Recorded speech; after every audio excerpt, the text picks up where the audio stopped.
I just saw it as a great opportunity to connect, to learn more about each other.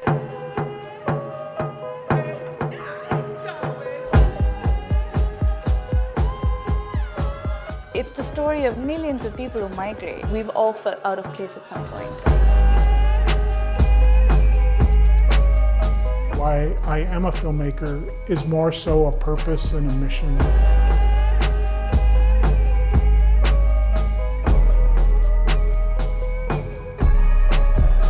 Being involved with this group has been very healing for me.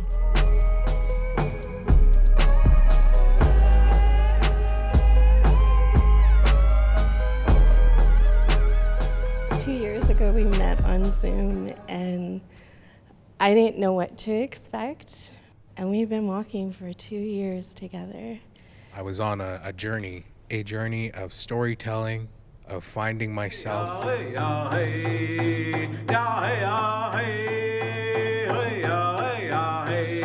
Where We Stand is a multimedia collaboration between Indigenous peoples and newcomers to Canada. The project fostered rare collaborations, bringing together individuals living in very different communities and different time zones to produce a shared narrative that examined identity, belonging, and our connection to the land. This is an inquiry that began with a simple what if. I come from an oral history, oral culture.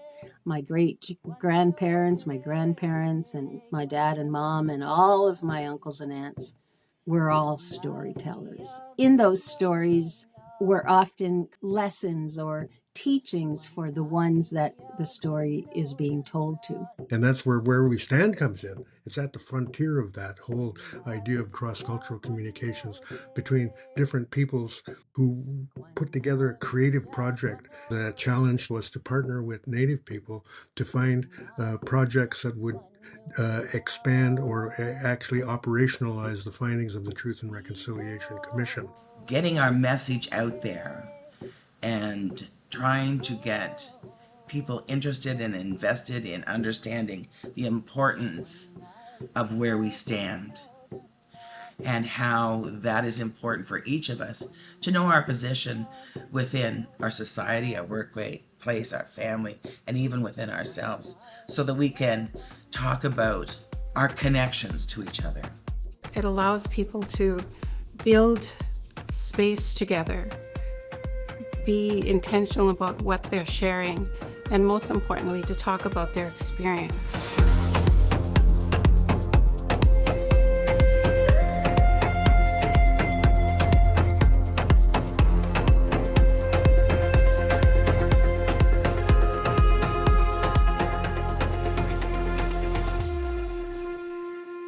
With the unwavering support of Dr. Anna Triandafilidou, we envisioned bringing together Indigenous and newcomer participants in collaborative storytelling. I arrived in Canada in 2019, and even myself personally grappling with truth and reconciliation, and how do Indigenous peoples who actually welcomed everyone to this land feel, however, given the colonization and the dispossession and everything that has come with it. On the breeze, sweet Claridia, roses, blow the breeze, knows just where home is. I was listening to a song. It was almost like I was going through visual flashes of my mom and kind of imagining some of the things that she had gone through. Her experience of being a student at the residential school, the Mohawk Institute in Brantford, Ontario. Maya and I came across this opportunity to be a part of Where We Stand when we both were contract lecturers at Toronto Metropolitan University. So we shared an office, a little tiny room closet actually, and through our conversation, we got to know each other. Every time that we sat together in that room, we filled it up with the stories of who we are and where we came from. We braided our knowledge together. I shared my land teachings from here on Turtle Island, and she shared her land teachings from India. And there was a common ground. When I was selected for this project, I couldn't just come alone. I wanted to invite an Indigenous brother or sister to come along with me. As a Palestinian, I want to tell stories with Indigenous brothers and sisters to remind my community of the responsibility that we have toward working, to heal as a community, but to also be actively engaged on the journey of reconciliation. When you embark on a journey like this, you're going to be faced with different challenges. You're going to be forced to look at yourself. And from there, you may be able to work with other people who want to share their stories. It has been such a gift to come together with somebody and find similarities within such differences. For me personally, I never thought that I would be able to relate to somebody on that level, like of going back home and feeling like an outsider, right? It's different. And it just really opened up my eyes and allowed me to see what other people firsthand are thinking and feeling as they navigate through moving into new spaces for whatever their reasons are.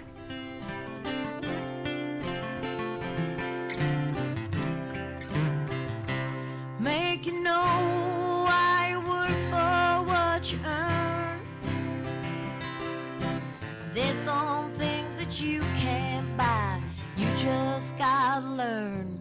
These relationships have been formed around the stories that the artists are sharing. That process of being in relationship and sharing these beautiful artistic pieces with many different audiences is what has allowed us to develop such a rich body of scholarship and artistry and story. Educational resources that are created by or with Indigenous folks is really important because it brings an air of authenticity or realness.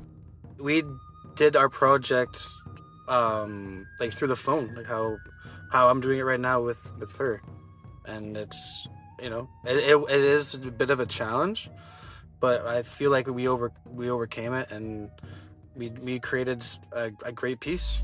You show this incredibly powerful journey of celebrating your identity, celebrating who you are, and then embracing all of these challenges that you have overcome. It happened by chance, really, how I was able to come together with Louisa for this project. I was really impressed by her skills as a filmmaker, as a cinematographer, and someone that uses analog film, 16 mil, 8 millimeter. And I thought it would be a good opportunity for myself to learn some of that. I knew that something good was going to come out of it. Cyrus invited me on and we kind of put our brains together and we're like, I think we could create something really cool working with Indigenous people and newcomers to Canada. We started to have a lot of conversations with elders or in the academic world, activists. We just wanted their feedback and we had a lot of really good uptake.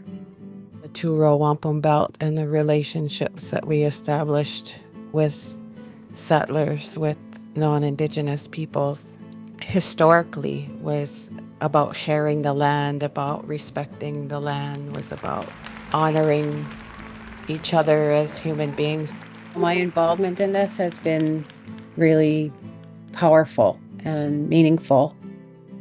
Through the mentorship we received from Indigenous and non-Indigenous mentors, we kind of took a leap of faith too, because we knew the project making could be a bit messy. We definitely had some moments where we thought, we don't know where we're going with this. How can we bring this together? When we ended up with what we ended up with, working, 5,000 kilometers apart from each other, I was very surprised and very impressed.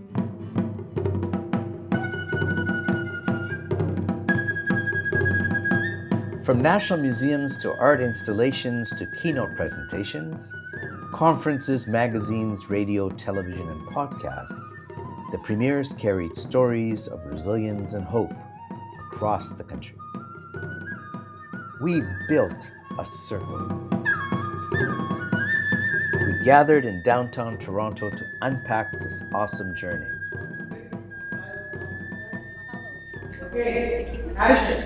I remember our beginning meetings, the ideas that were there. I could see the passion. I'm just so in awe of what's been created from all of you. I just want to really thank you for the space that you created. You were my safe space. You were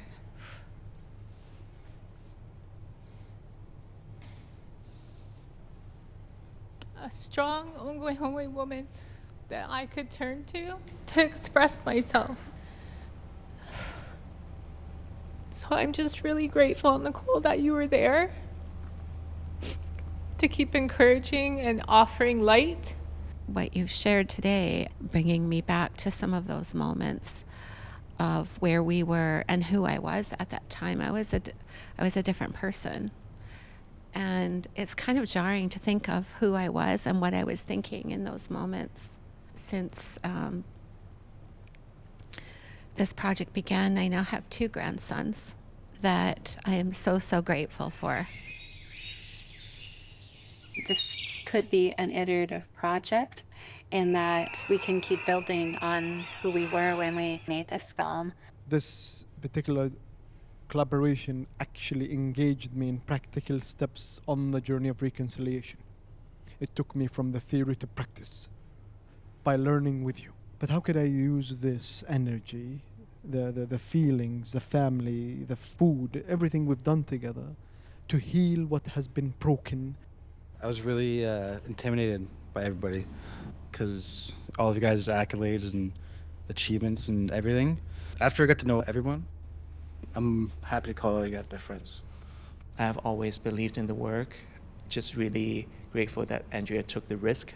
What I felt from you was not just a friendship, but an understanding that perhaps was what has been missing in my life. I'm lucky enough to have been in a circle where I was able to learn so much from Indigenous storytellers, and all you have to do is basically approach. Like, you don't have to be scared. They're not like gonna bite you or anything. You just come from a respectful place and ask questions. And I was able to tell so many more Indigenous stories because of that. I'm a guest in this land, even the land that I'm from. I'm a settler there, I'm a settler here. That whole idea of being a guest in someone else's land grew very heavy on me. Thank you, Derek, for the friendship and for the film that we made together. We'll see where we go from here. 2 gifts. The work that I get to do with people like Louisa and everyone here is who I am. And I know that that's who I am. I want to protect our people's authenticity, our stories, who we are, our identity. It was always about trying to talk about that truth and reconciliation. What does that mean? We say we are a treaty people, and that's everybody. Those treaties were made with all of the ancestors of the land here. And so the historical aspects of wampum belts and the treaties, things like that, that's our communication. And they're still here. So yeah, we can pick those up, but we need everybody to be a part of picking that up. I lost my son a year before all this started. I had people ask me, why do you share pictures of Wawate, the Northern Lights? My answer to them is, that's my son. That's my son who's up there. To be able to share that, it's like pride.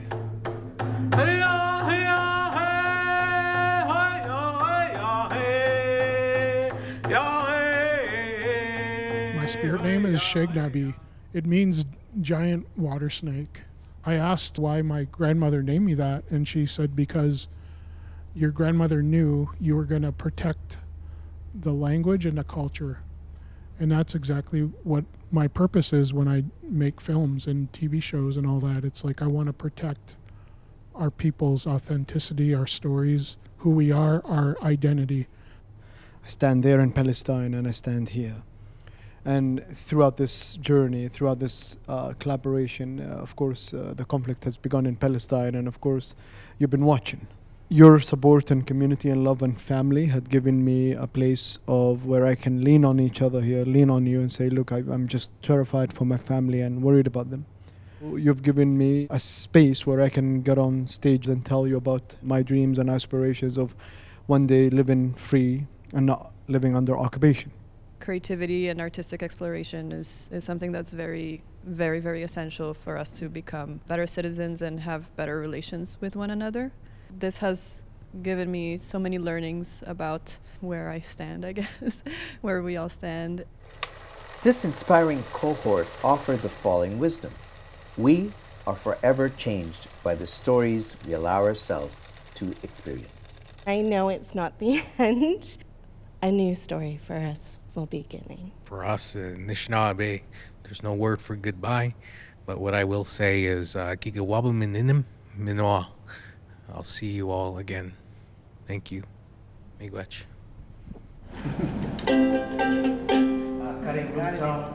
Thank you all very much.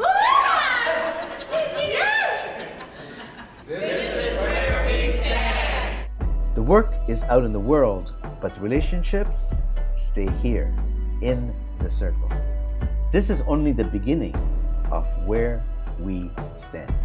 So focus on your own healing so you're not hurt, and you know where you stand is in the best possible place that you can be at that time. I say, Chimiigwech, Chimiigwech, Chimiigwech, Chimiigwech. Oh, all my relations. Hi, hi.